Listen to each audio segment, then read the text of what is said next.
Today, I'm going to be reading Chapter 13 of Ground Zero by Alan Gratz. This chapter is titled The 93rd Floor. "Hey," said Brandon's rescuer, "you're that kid from the escalator this morning." Yes, that's where Brandon had seen him before. The bald black man with the beard, who had almost spilled his coffee all over Brandon and his dad. It seemed like forever ago, but it couldn't have been more than an hour. "Looks like it turned out to be a bad day anyway," the man said, helping Brandon sit up. "Name's Richard." "Brandon." Richard pulled Brandon to his feet. "What the heck were you doing out here?" he asked. "You could have died." Brandon shivered. "I'm trying to get up to the windows on the road, to my dad. He works up there." The swirling smoke around them made Brandon cough. Richard held a damp t-shirt up to his face with one hand and reached into his pants pocket and pulled out a wet handkerchief for Brandon. "Here, I brought this in case I found someone," he said. "Come on, let's get out of here." They held on to each other as they made their way, crouching down the dark, smoky hall of the 89th floor. It didn't feel weird at all to Brandon to be clinging to a stranger right now. It was reassuring to connect with someone else who was sharing in the struggle to survive. It was the kind of feeling Brandon had with his father. He realized, like they were in this fight together. They couldn't see more than a few inches in front of them for the thick black smoke, and Richard felt his way along the wall. It smelled like a gas station up here, and the sharp odor bit at Brandon's nose and throat and made him a little dizzy. He held the wet handkerchief Richard had given him closer to his face. They came to a steel door that was bent like the door from the stairs had been, still hanging on its hinges but folded down on itself like a crushed can. A sign on the door said, "Hun He Law Office." Richard tried the door. When it wouldn't budge, he pounded on the door. "Mr. Chen," he called, his voice raspy from the smoke. "Mr. Chen, are you in there?" Richard rattled the door handle again, but it wasn't going anywhere. Through the gap in the door, Brandon could see steel beams and ceiling tiles and drywall piled up behind it. I don't think anyone can get through all that," Brandon said. "Not until the fire department comes to help them climb out." "If he's still alive," Richard said quietly. Brandon felt a chill run through him. So far, he hadn't seen anyone seriously injured by the accident. He knew people had to have been hurt, maybe even killed. There were whole offices missing right behind them. But to think that there might be a dead man right behind the door, buried in the rubble. "Worked on the same floor as the guy for 7 years," Richard was saying. "Every day I'd see him going in his office. I'd say hello, and not once did he ever say a word back to me. Only thing I knew about him is that he swings his tie over his shoulder when he stands at the urinal to pee. Now he's probably dead, crushed when the ceiling fell in on him." Brennan stared at the bent door, wondering what it would be like to have the roof fall on him, to be crushed under the weight of an entire floor. Had Mr. Chen died right off? Or is he still alive under somewhere trapped and choking to death on the smoke from above? "Come on," Richard said. "There's nothing we can do for him, and we're dying out here." They kept walking, and Brandon saw the door to stairwell C. Richard went right past it, but Brandon stopped. "Wait," he said. "I have to go upstairs. I have to get my dad." "Listen, kid, I don't think you're getting up to the 107th floor," Richard said. "Something bad happens somewhere upstairs, a bomb or something. You saw the whole east side of the building is gone. It was an airplane.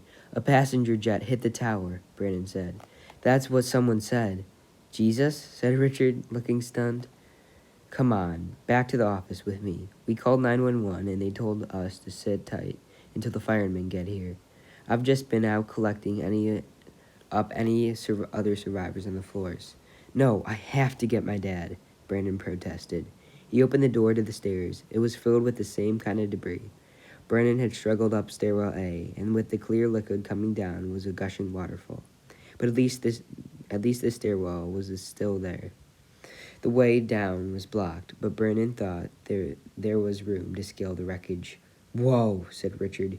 "You can't make it up through all that stuff." Brandon climbed into the stairwell. "I did it before to get up here," he called over his shoulder. Wait. You can't go alone. Richard hesitated, clearly trying to decide what to do. All right, dang it. I'll come with you. It was easier going with the two of them. Richard held onto something and pulled Brandon up, and then Brandon did the same for him, working their way through the wreckage like mountain climbers. They didn't talk during the ascent. They were both huffing too much from the effort and from the thick smoke rolling in the air. Up, they went past the closed door to the 90th floor and the 91st floor. The rubble was at its thickest yet at the landing of the 92nd floor. When they were paused to catch their breath, the door to the 92nd floor was bent too, and behind it Brandon could see another mountain of debris. It was so hot that the sweat poured from Brandon's hairline, and he dragged a dusty sleeve across his face. Ever been in New Orleans?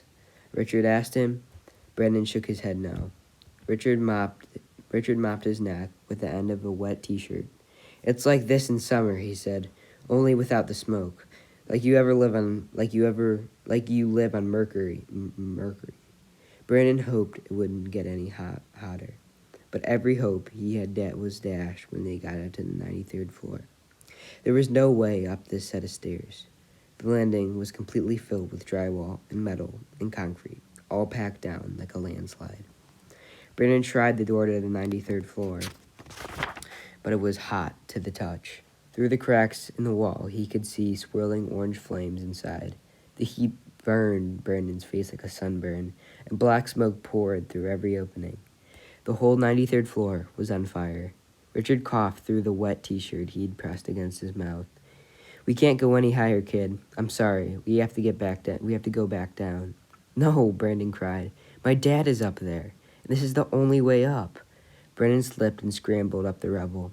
He pulled at the pieces of drywall until they snapped.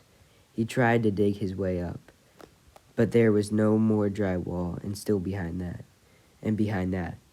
there was no way up to his father and the windows on the world.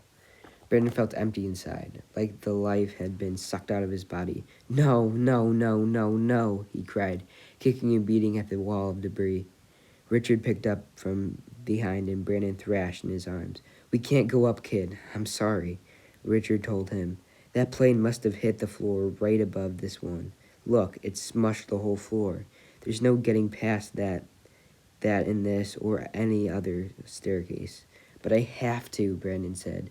Tears streamed down his face. We're a team, me and my dad. We're a team, and I left him. And now he's trapped up there, and I'm all alone down here. I'm sorry, kid, Richard said. I really am.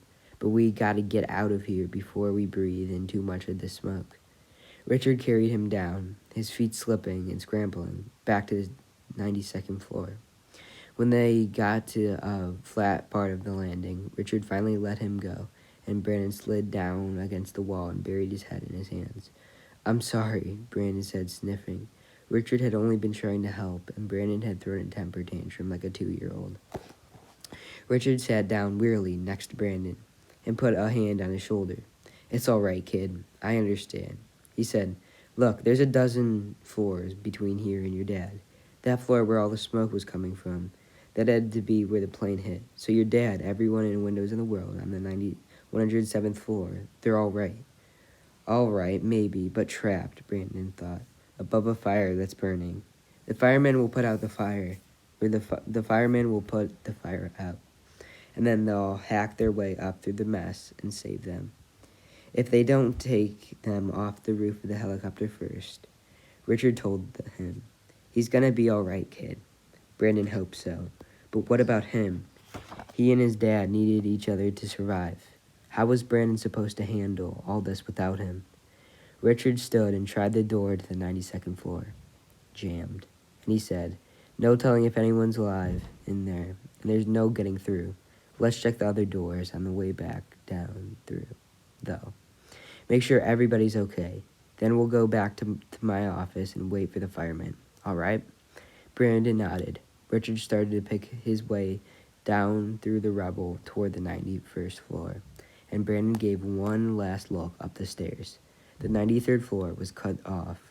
No one below it could go higher, and no one above it could go lower. That was the line that separated Team Chavez. From now on, Brandon was a team of one. That's all for today. Thank you for listening.